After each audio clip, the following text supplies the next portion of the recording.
Tinha hora que viagem de ônibus parecia castigo.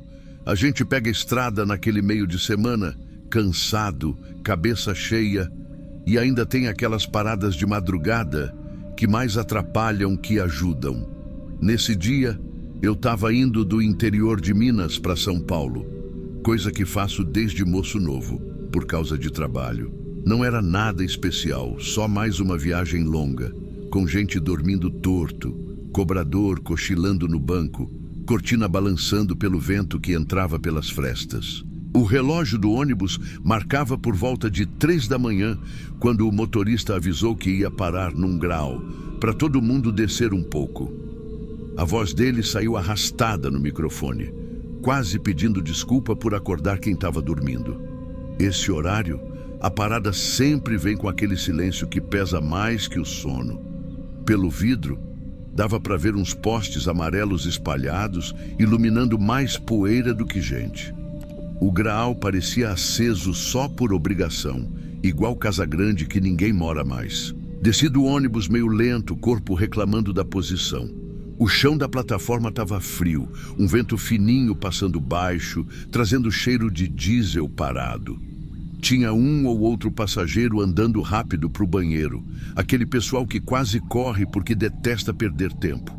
Do lado da lanchonete, dava para ver 2 funcionários esfregando o chão, cada um no seu canto, sem conversar. Fui caminhando sem pressa. Estava morto de sono, só queria esticar as pernas e voltar para o meu banco. Mas sempre tem um mais, né?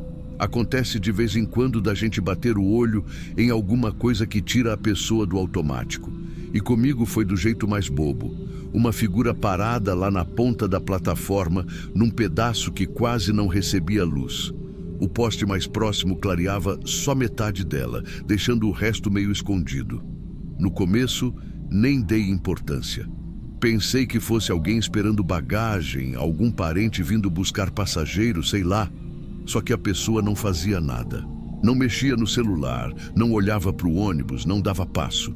Parecia plantada ali, igual estátua que esqueceram no lugar errado. A névoa leve que levantava do asfalto fazia um brilho estranho em volta dela. Coisa pouca, mas chamava a atenção. Cheguei a dar uns passos para mais perto e a silhueta ficou um pouco mais clara. Cabelo comprido, casaco bege, ombros duros, postura que não combinava com alguém relaxando numa parada de ônibus. A roupa dela parecia até meio antiga. Ou talvez fosse a luz fraca, que deixava tudo com cara de coisa velha. Foi aí que senti aquela sensação esquisita, aquela ideia de que já tinha visto aquela cena antes. Mas de onde? Fiquei tentando puxar da memória, mas o sono atrapalhava. Mesmo assim, fiquei parado olhando, como se minha cabeça tivesse tentando fazer encaixar alguma coisa que não batia. Quando a mulher virou o rosto muito devagar, devagar mesmo, como se custasse, a luz do poste bateu no lado dela.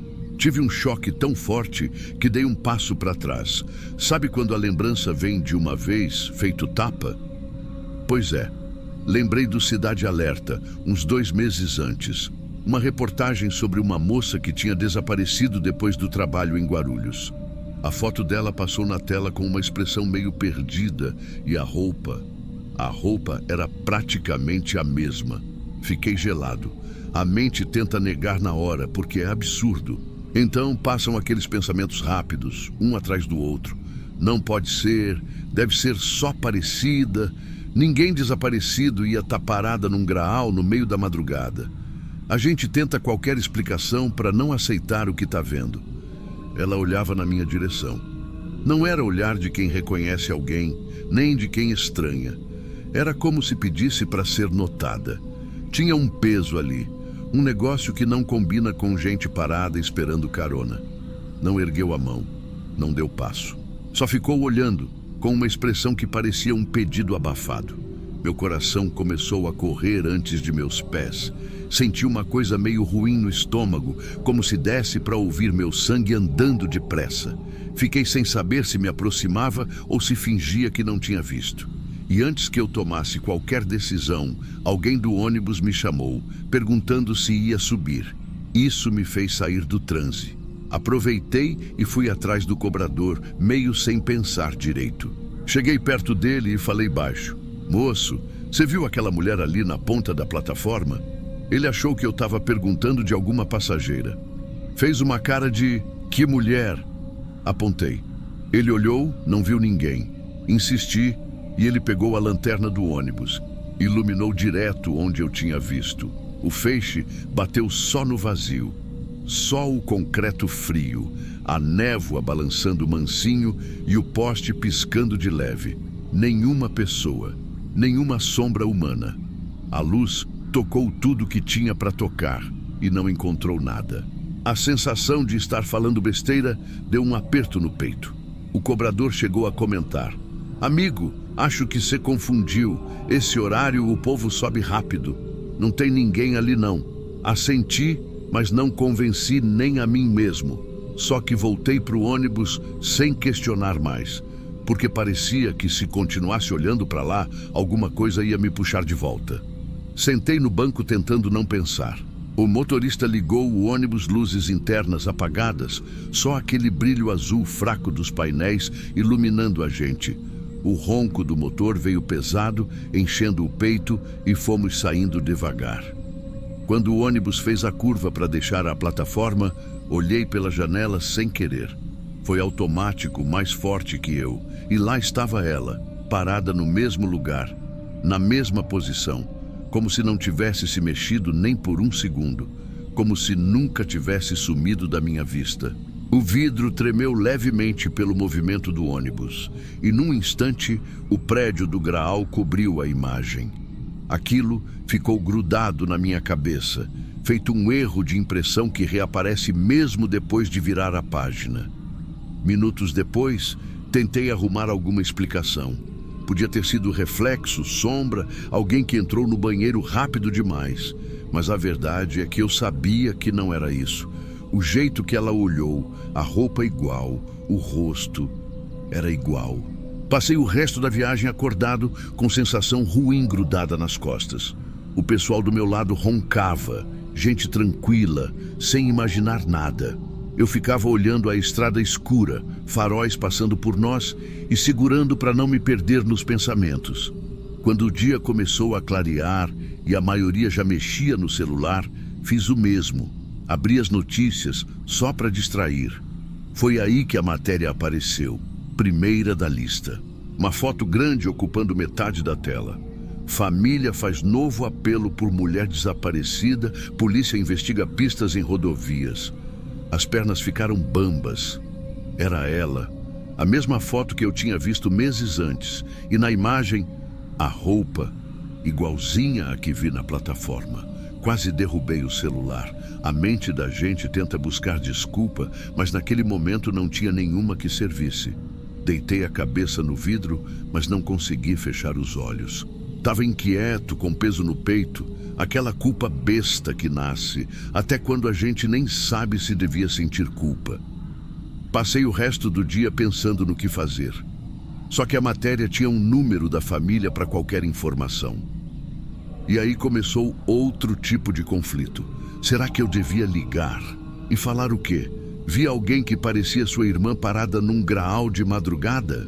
Isso podia soar cruel ou inútil, ou até desrespeitoso, mas a consciência não desgrudava.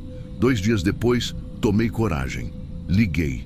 A ligação demorou para atender, e quando atendeu, era a irmã dela. Voz cansada, fraca, daquele jeito de pessoa que já chorou mais do que devia na vida. Falei devagar, escolhendo bem as palavras para não machucar.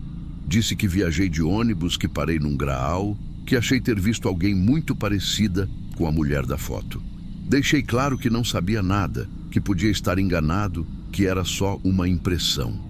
Quis tirar todo o peso desnecessário da conversa. O silêncio do outro lado foi tão longo que achei que a ligação tinha caído. Então ela respirou fundo e falou: "A gente recebeu outra ligação igual à sua, de um motorista. Mesma roupa, mesma hora, mesmo posto.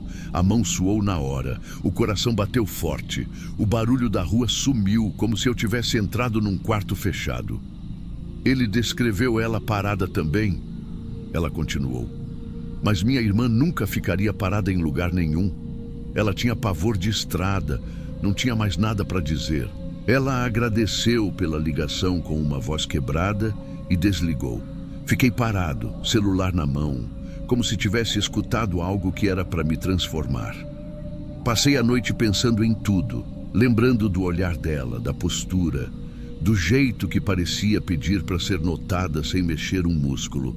Cada detalhe vinha mais claro do que quando aconteceu. Desde aquele dia, toda vez que viajo de ônibus e a rota passa perto daquele graal, meu estômago vira antes mesmo de chegar. Não importa se é dia, noite, chuva ou céu limpo. Quando o ônibus reduz para entrar no posto, meu corpo inteiro endurece.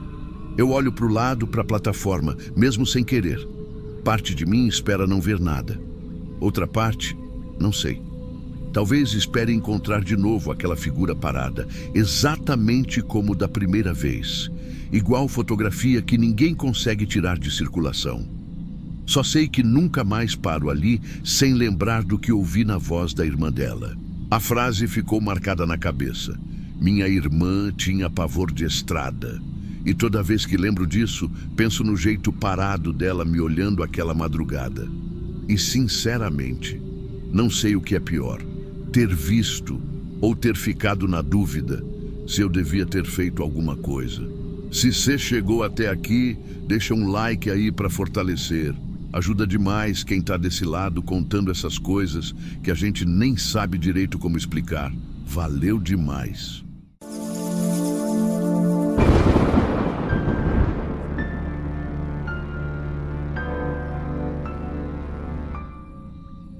Eu nunca contei isso para ninguém fora de um círculo muito pequeno, porque sempre que começo a explicar, parece exagero. Parece coisa de filme barato, mas eu estava lá. Eu ouvi, eu vi.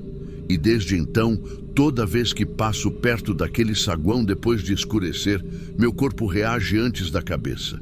Eu estudava história e costumava ficar até tarde no campus. Não por ser aplicado, mas porque o prédio antigo me ajudava a pensar. As paredes grossas, o eco nos corredores, aquele cheiro de madeira velha misturado com poeira, tudo ali parecia carregar tempo acumulado. Para quem estuda passado, era quase confortável. Naquela noite, eu estava sozinho no saguão do bloco mais antigo. Já passava das 11 da noite. A maioria das luzes externas estava apagada e só algumas lâmpadas internas permaneciam acesas, criando sombras longas nos corredores. O telefone público ficava ali desde antes de eu entrar na universidade. Um aparelho antigo, preso à parede, daqueles de metal pesado, sem fio, sem teclado moderno. Todo mundo sabia que ele estava desativado havia mais de uma década. Inclusive existia uma plaquinha pequena, quase ilegível, avisando que a linha estava cortada. Eu já tinha passado por ele centenas de vezes sem prestar atenção, até ele tocar. O som não foi alto, não foi estridente, foi seco, metálico, deslocado demais para aquele ambiente silencioso. Um toque curto, depois outro. Eu lembro de olhar para o relógio do celular por reflexo. Eram exatamente 23 horas e 40 minutos. Meu primeiro pensamento foi que alguém estivesse mexendo no aparelho. Algum tipo de trote, um erro técnico, qualquer coisa normal. Mesmo sabendo que aquilo não fazia sentido, o segundo toque veio, mais longo. E eu atendi. Não foi coragem. Foi impulso puro. O tipo de coisa que você faz antes do cérebro alcançar a mão. Quando levei o fone ao ouvido, ouvi uma respiração feminina, muito próxima. Não era chiado, não era interferência. Era alguém respirando do outro lado, como se estivesse colada no aparelho. Eu cheguei a dizer alô, mas a palavra saiu fraca, quase engolida. A voz respondeu logo em seguida. Era calma demais. Ela disse: "Não olhe para a janela atrás de você." Na mesma hora, senti um aperto no estômago, porque eu sabia exatamente qual janela ela estava falando.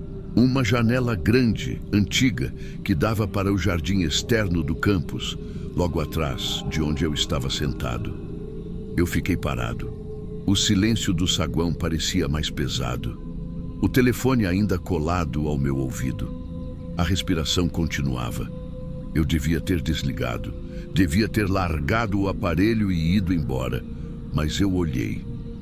Do lado de fora da janela, iluminada só pela luz fraca de um poste distante, havia uma mulher parada. Ela usava roupas que não combinavam com nada daquele tempo. Um vestido longo, escuro, fechado demais, o cabelo preso de um jeito antigo. Ela estava imóvel, olhando diretamente para mim, ou melhor, para o telefone. Não havia expressão de ameaça, não havia pressa. Era isso que tornava tudo pior. Quando meus olhos encontraram os dela, a respiração no telefone cessou. A ligação caiu. O silêncio voltou de uma vez, tão abrupto que doeu nos ouvidos. Eu soltei o fone e me levantei rápido, já dando alguns passos para trás. Quando voltei a olhar para a janela, ela ainda estava lá, mas agora estava mais perto do vidro. Foi então que o telefone tocou de novo. Dessa vez, não atrás de mim, à minha frente. O aparelho, que eu tinha acabado de largar, começou a tocar sozinho, com o fone pendurado, balançando levemente. E quando ergui os olhos, a mulher não estava mais do lado de fora.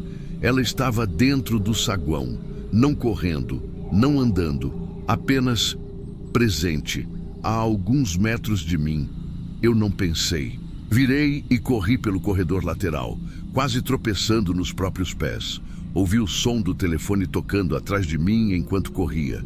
Um toque constante, insistente, como se acompanhasse meus passos. Saí do prédio sem olhar para trás. Passei a noite sem dormir. No dia seguinte, voltei com 2 seguranças do campus. Eles riram no começo, acharam que era estresse, brincadeira, imaginação. Fomos até o saguão. O telefone estava lá, silencioso, desligado, sem fio conectado a nada. Eles confirmaram. A linha tinha sido cortada havia 12 anos. Perguntei sobre a mulher. Um dos seguranças ficou sério. O outro desviou o olhar. Disseram que já tinham recebido relatos parecidos. Sempre tarde, sempre no mesmo horário, sempre envolvendo o telefone. Nenhum registro oficial, nada escrito. Mas o que realmente me fez parar de insistir foi o que descobri depois, por conta própria. Pesquisando arquivos antigos da universidade, encontrei uma notícia de décadas atrás. Uma funcionária do campus, responsável pelo setor administrativo noturno, havia morrido naquele mesmo saguão. Ela trabalhava até tarde, costumava usar o telefone público para avisar que estava indo embora. Na noite da morte, uma falha elétrica deixou parte do prédio às escuras. Ela tentou ligar pedindo ajuda. Nunca conseguiu completar a chamada. O corpo foi encontrado próximo à janela, horas depois. O detalhe que me gelou foi outro. A foto do arquivo mostrava exatamente a roupa que eu tinha visto. Desde então, eu evito o campus à noite. Mas sei, por colegas e seguranças mais novos, que o telefone continua tocando. Sempre às 23h40. E dizem que, quando alguém atende, a primeira coisa que a voz fala é para não olhar para trás.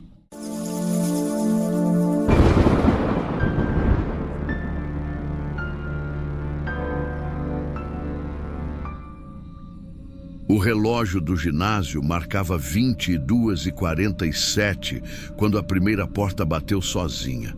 Não foi forte, não foi fraca.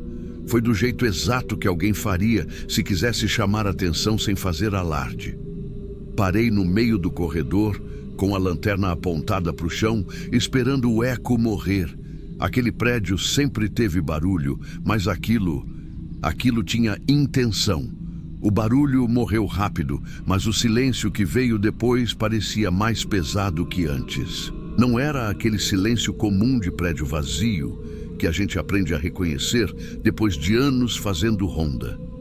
Era outro tipo. Um silêncio que parecia atento, como se alguma coisa tivesse parado só para ver o que eu ia fazer. Continuei andando devagar, sentindo o eco dos meus passos se espalhar pelo ginásio. A luz de emergência deixava tudo meio esverdeado. deformando as arquibancadas, os portões, as portas metálicas que davam acesso às áreas internas.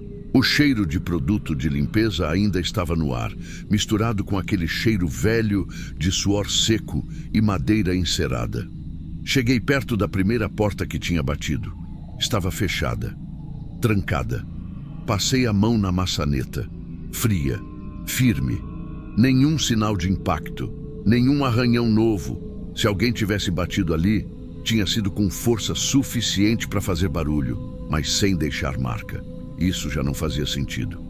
Segui andando devagar, sentindo o rádio no meu peito chiar baixo. O relógio de parede marcava 22h48 agora. 1 minuto tinha passado, mas parecia mais, muito mais. Foi aí que veio o segundo barulho. Não foi uma porta só. Foram várias, uma atrás da outra, numa sequência rápida, seca, como se alguém estivesse correndo pelo corredor, empurrando todas ao mesmo tempo. O som ecoou pelo ginásio inteiro, batendo nas paredes altas, subindo até o teto, voltando em forma de um baque surdo que fez meu estômago afundar. Instintivamente, levei a mão ao rádio. Central, aqui é o vigia do turno da noite. Falei, tentando manter a voz firme. Tem alguém no ginásio. Preciso de apoio. O rádio chiou de novo. Depois, silêncio. Nenhuma resposta. Olhei ao redor. A iluminação de emergência parecia mais fraca. Algumas lâmpadas piscavam como se estivessem cansadas. Foi aí que reparei. Todas as portas laterais estavam se mexendo levemente, abrindo e fechando sozinhas, num ritmo irregular. Não era vento. Não havia corrente de ar suficiente para aquilo. A sensação era de que o prédio respirava. Caminhei até a porta mais próxima. Encostei a mão com cuidado. No instante em que toquei, a porta puxou para frente com força, como se alguém do outro lado tivesse se jogado contra ela. O impacto quase me fez cair. Segurei com os 2 braços, sentindo o metal vibrar, a dobradiça gemer num som agudo que ecoou pelo ginásio inteiro. "Para!" gritei sem pensar. A pressão aumentou. Não era um empurrão único, era constante. Como se algo quisesse sair, mas estivesse sendo impedido por poucos centímetros de ferro e parafuso. O rádio chiou de novo, desta vez com um ruído mais alto, distorcido. Nenhuma voz, só interferência. Foi aí que eu percebi outra coisa. Não havia mais eco. Nenhum som meu voltava. Era como se o espaço tivesse engolido tudo. Com esforço, consegui travar a porta. Quando soltei, minhas mãos estavam tremendo. O suor escorria pela testa, apesar do frio. Dei alguns passos para trás, tentando manter a respiração sob controle. Então, todas as portas pararam ao mesmo tempo. Silêncio absoluto. O relógio marcava 22h53. Fiquei ali parado, esperando. 1 minuto. 2. Nada. Nenhum som. Nenhum movimento. Foi quando o painel eletrônico do placar acendeu sozinho. Primeiro um brilho fraco. Depois, os números começaram a se formar, lentos, como se alguém estivesse digitando com cuidado. Não era placar de jogo. Era texto. "Você não está sozinho." Engoli seco. O coração batia tão forte que eu sentia no pescoço. Antes que eu pudesse reagir, a mensagem sumiu. O painel apagou por 1 segundo e voltou a acender, agora com outra frase. "E nunca esteve." O ar ficou pesado demais, difícil de respirar. Dei um passo para trás, sentindo o chão vibrar de leve sob os pés, como se algo grande tivesse se movido dentro da estrutura. Então, as portas começaram a bater de novo. Todas ao mesmo tempo. Não era desordenado. Era um ritmo calculado, como uma contagem. 1, 2, 1, 2. Meu corpo inteiro entrou em alerta. Corri até a saída principal, o coração quase estourando no peito. Quando cheguei perto, o barulho parou de repente. Silêncio total. Empurrei a porta e saí para o corredor externo. Só aí percebi que estava tremendo da cabeça aos pés. Olhei o relógio no pulso. 22h57. Fiquei ali fora por vários minutos, tentando entender o que tinha acontecido. O rádio voltou a funcionar, como se nada tivesse acontecido. Nenhum chamado, nenhuma falha registrada. Quando criei coragem para voltar, o ginásio estava exatamente como sempre. Portas fechadas, luzes normais, nenhum sinal de nada. Só uma coisa tinha mudado. No centro da quadra, bem onde não havia nada antes, alguém tinha deixado uma marca no chão. Um rastro de sujeira escura, como marcas de mãos abertas, espalhadas em direção às saídas. Não toquei, não cheguei perto. Terminei o turno em silêncio, contando os minutos para ir embora. Na semana seguinte, voltei para o mesmo horário, mesmo lugar, mesmo silêncio. Mas dessa vez, quando o relógio marcou 22h47, o placar acendeu sozinho. Não mostrou palavras, mostrou a data, o dia exato em que eu tinha assumido aquele turno noturno. E logo abaixo, uma frase curta, seca, impossível de ignorar. Agora você sabe. Desde aquela noite, eu não faço mais ronda naquele ginásio. E até hoje, quando passo perto, evito olhar para dentro, porque eu sei que aquilo não estava tentando me assustar.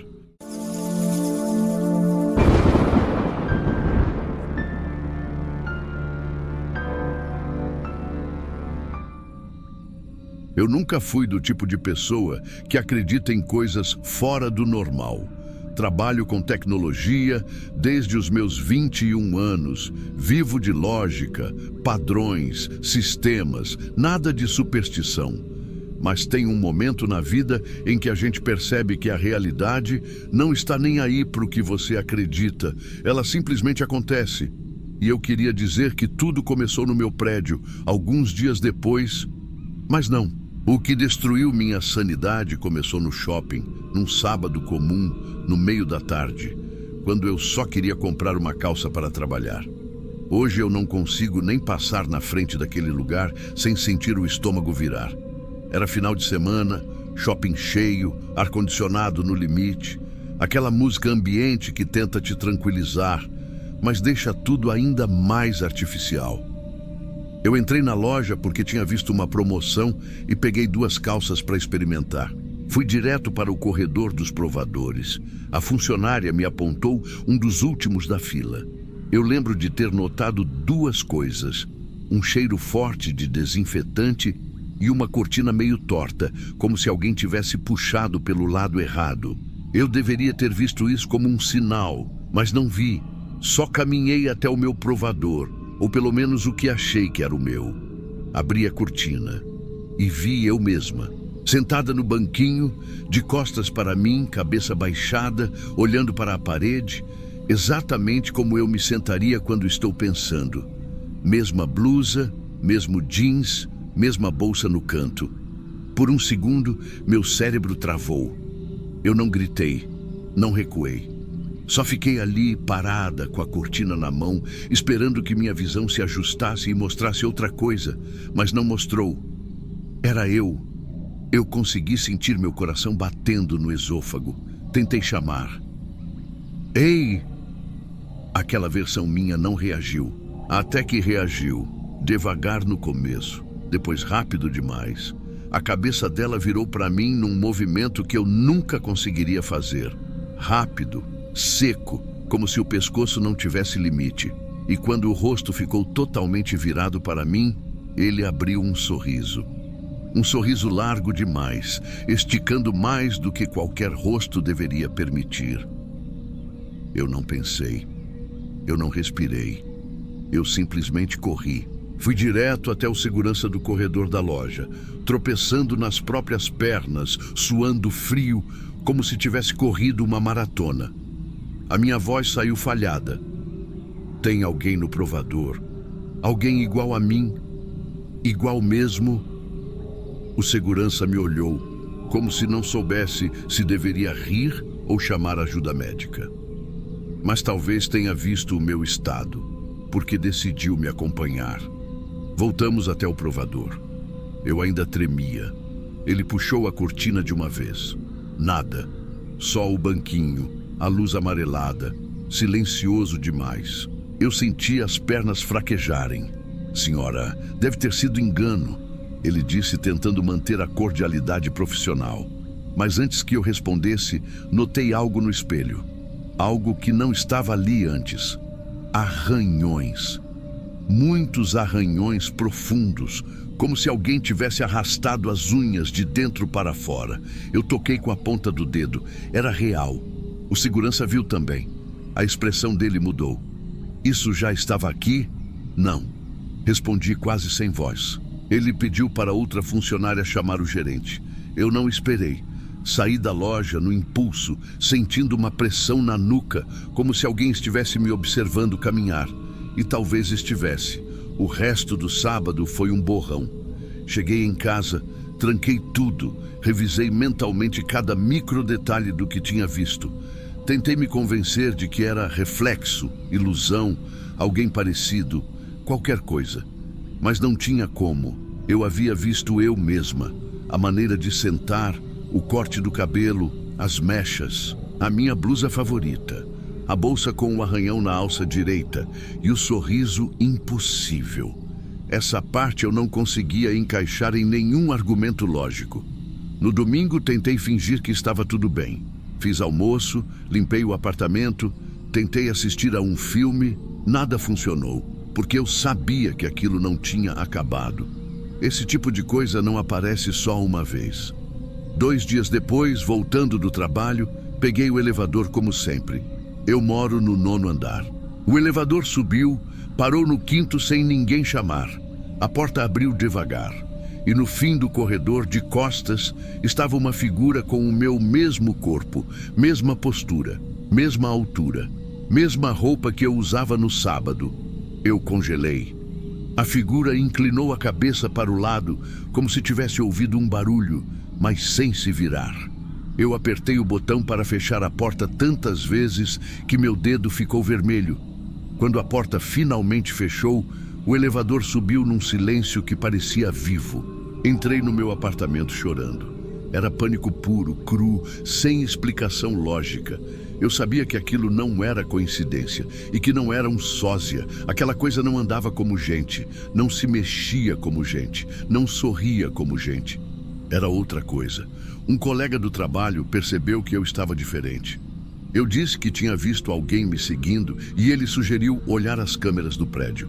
Eu nem deveria ter acesso, mas ele conhecia o porteiro e conseguiu me mostrar as gravações da noite anterior. Eu assisti acompanhada. Quando as filmagens chegaram ao momento em que o elevador parou no 5º andar, eu prendi a respiração. A porta abriu. Mas no vídeo não tinha nada. O corredor estava completamente vazio. Só que a câmera fez algo estranho. Uma interferência, um chiado, uma distorção no canto superior direito, como se alguma coisa estivesse interferindo no sinal naquele exato segundo. E então, a tela voltou ao normal. Eu senti um arrepio que parecia um golpe.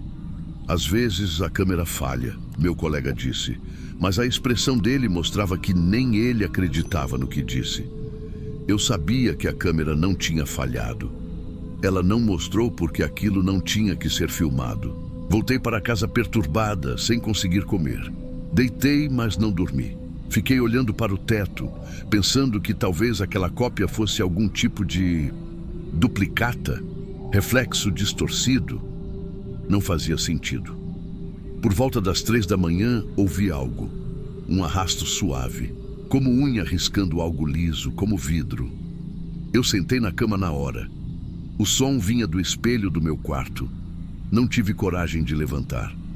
Fiquei ali, ouvindo, paralisada, até o sol nascer. Quando finalmente levantei, aproximei do espelho devagar. Nada, nenhum arranhão.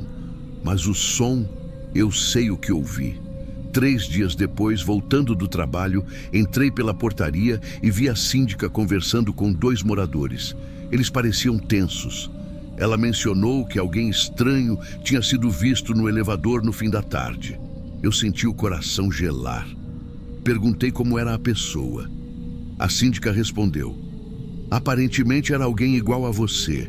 Pensaram até que você tinha voltado 2 vezes, mas não fazia sentido. Entrou no elevador sozinha e subiu, mas ninguém a viu sair. Eu tive que me segurar na parede. O elevador do meu prédio só tem uma câmera interna. Eu fui atrás das imagens. O porteiro, meio sem graça, me mostrou. E lá estava ela, a minha cópia, entrando no elevador com um passo que imitava perfeitamente o meu, só que milimetricamente errado, como se estivesse decorando o movimento, não vivendo ele. Ela entrou. A porta fechou. O elevador subiu. E então, a imagem ficou escura por uns 2 segundos, como uma sombra cobrindo a lente. Quando voltou, o elevador estava vazio. Não tinha como alguém sair. Não tinha como alguém desaparecer ali dentro. Eu senti algo dentro de mim quebrar nesse momento. Mas o pior ainda estava por vir. Algumas horas depois, já tarde da noite, eu decidi descer para buscar comida no delivery. Entrei no elevador tentando não olhar para o espelho, mas falhei. Vi meu reflexo e percebi algo estranho. Ele parecia ligeiramente atrasado. O movimento da minha cabeça, ele imitava, mas com uma fração de segundo de diferença. Eu testei de novo e ele repetiu. Quando o elevador chegou no térreo, a porta abriu. Eu estava prestes a sair quando vi algo refletido atrás de mim.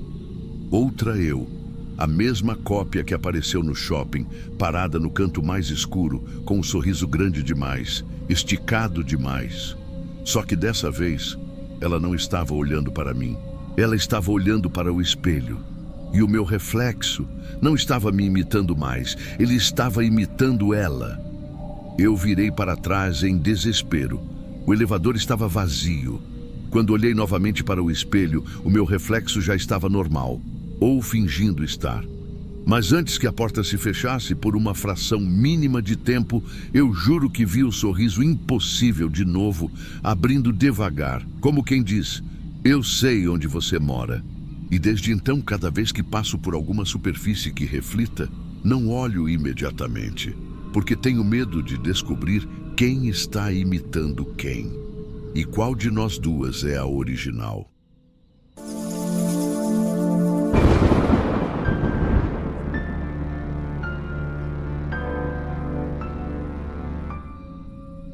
Luz de poste batendo fraco na superfície do lago, refletindo que nem lâmina torta. Foi desse jeito que aquela noite ficou marcada na minha cabeça. Eu trabalhava no parque municipal já fazia uns bons anos, turno da noite, serviço de vigia mesmo. Era tranquilo, sabe? De vez em quando uns estudantes passando mais tarde, um pessoal do rolê que cortava caminho por dentro, nada que tirasse meu sono. O parque tem seus barulhos próprios, seus jeitos de respirar. Mas teve um dia, aquele dia que até hoje não sei explicar sem sentir o corpo arrepiar. Tava de bicicleta porque o parque é grande e pedalar facilita a ronda. Sempre passo perto do lago lá para as 2 da manhã, horário que o turno acalma de vez. Essa rotina eu conhecia de trás para frente, quase dava para fazer de olho fechado. Só que naquela noite, quando cheguei perto da água, percebi um negócio errado antes mesmo de entender o quê. Tinha uma mulher andando bem devagar, lá perto das árvores altas, vestido claro, balançando leve com o vento. Ela ia seguindo um caminho que não existia, como se tivesse marcado no chão para ela. Eu só estranhei no começo, porque o parque fecha cedo. Ninguém deveria estar ali, mas bastou olhar um pouco mais para notar que as folhas das árvores não mexiam com os passos dela, nem poeirinha no chão levantava.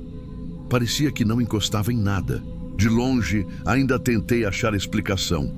Vento despercebido, ângulo estranho, reflexo, cabeça cansada.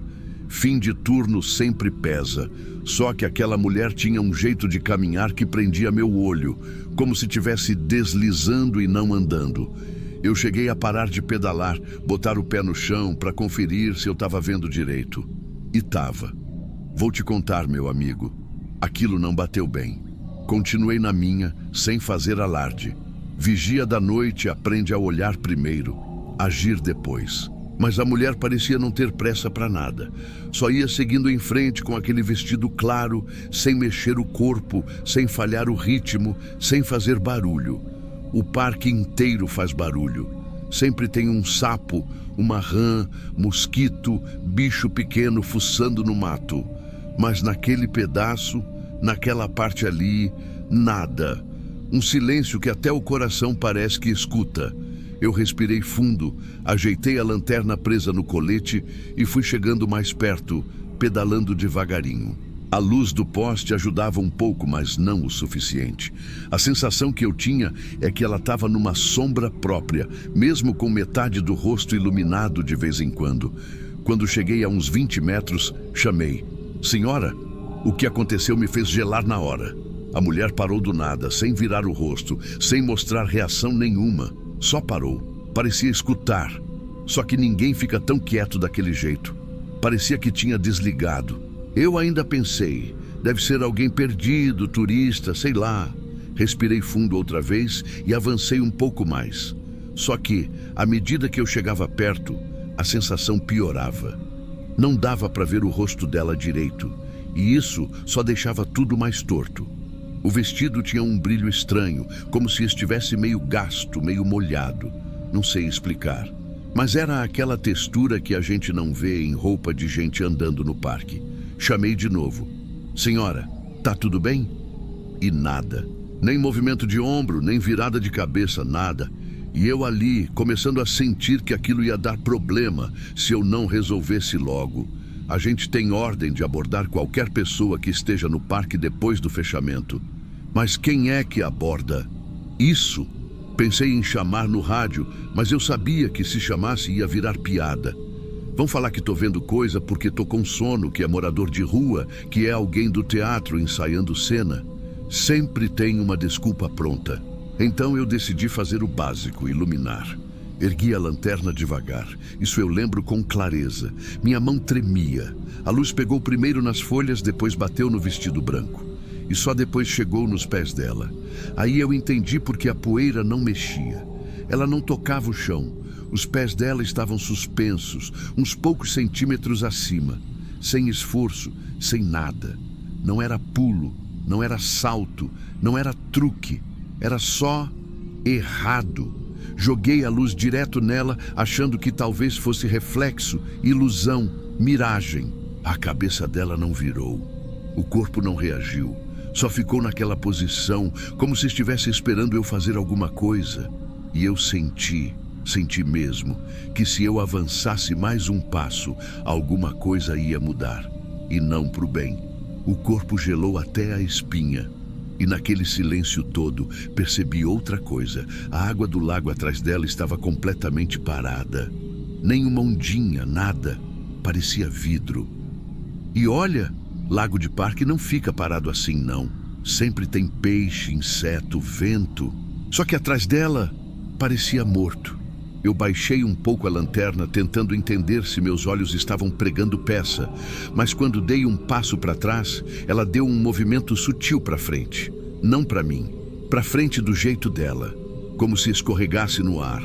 Um movimento tão suave que nem parecia movimento. Só notei porque a luz do poste atrás fez sombra no chão mudar um pouco. Quase deixei a bicicleta cair. Apertei o rádio, mas não falei. Não consegui. Não queria explicar o que estava vendo. Quem é que vai acreditar? Fiquei parado ali, segurando a lanterna como se isso fosse resolver alguma coisa. A mulher seguiu mais alguns passos suspensos e aí fez o que mais me marcou. Ela parou de novo quando ouviu minha respiração mais forte, como se tivesse me escutado mesmo. Só que o corpo não mexeu, não mudou a posição, não virou para trás. Era só um congelamento estranho, torto, como se tivesse travada no tempo. Eu queria muito conseguir te descrever com exatidão, mas tem coisa que a memória já puxa meio distorcida. Só que esse detalhe, esse eu lembro direito. A lanterna tremendo na minha mão, desenhando sombra dela sem pés no chão. Como se estivesse flutuando, como se aquilo fosse o normal dela. Por algum motivo, aquilo foi a gota. Subiu um desespero que eu não sabia que tinha dentro de mim. Monotonei um com licença que nem fazia sentido e comecei a recuar devagar, na bicicleta mesmo. O som do pneu no chão me deu alívio, porque ali pelo menos alguma coisa ainda fazia barulho. Quando eu me virei para ir embora, senti que ela tinha parado de novo, porque o silêncio ficou pesado, de um jeito que parece que a gente sente nas costas. Não precisei olhar. Pedi para Deus que aquilo ficasse ali onde estava e saí pedalando numa velocidade que me deixou sem fôlego até o portão de serviço. No outro dia falei com o supervisor. Não contei tudo. Não consegui. Disse que tinha alguém rondando a área do lago, que me sentia inseguro e que talvez fosse bom reforçar o turno naquele horário. Ele riu, fez piada, disse que fantasma não assina ponto. Beleza, deixa rir. Mas aí veio o detalhe que mexeu comigo. Tem câmera apontada para aquele pedaço do parque. Pequena, antiga, meio torta, mas pega bem a zona onde eu estava. Pedi para ver a gravação, para confirmar que eu não estava maluco. Pensei que, no pior caso, eu ia ver uma pessoa real, sei lá, andando de noite. Alguma coisa que me colocasse de volta no chão. Só que quando puxaram as imagens, o que apareceu foi só eu andando, iluminando com a lanterna, chamando Senhora pro nada. Eu repetia e não tinha ninguém na minha frente. Nenhuma sombra que não fosse a minha, nada. O supervisor deu risada, disse: "Ô fulano, você precisa dormir mais." E eu só fiquei calado, encarando a tela. Meu corpo inteiro ficou gelado. Eu sabia do que eu tinha visto. Eu sabia a distância, o vestido, o jeito de caminhar, o silêncio. Eu vi. Eu juro para você que eu vi.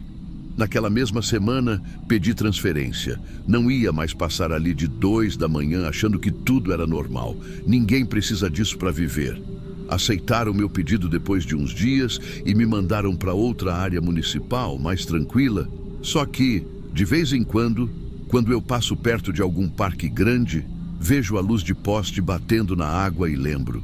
Lembro daquele vestido claro, daquele movimento suspenso, daquele jeito de ouvir sem virar. E o pior é saber que se você for puxar as câmeras daquela noite, vai ver só eu. Só eu falando sozinho no meio da escuridão. Mas eu sei o que tinha ali. E pode acreditar, não era coisa da minha cabeça, não.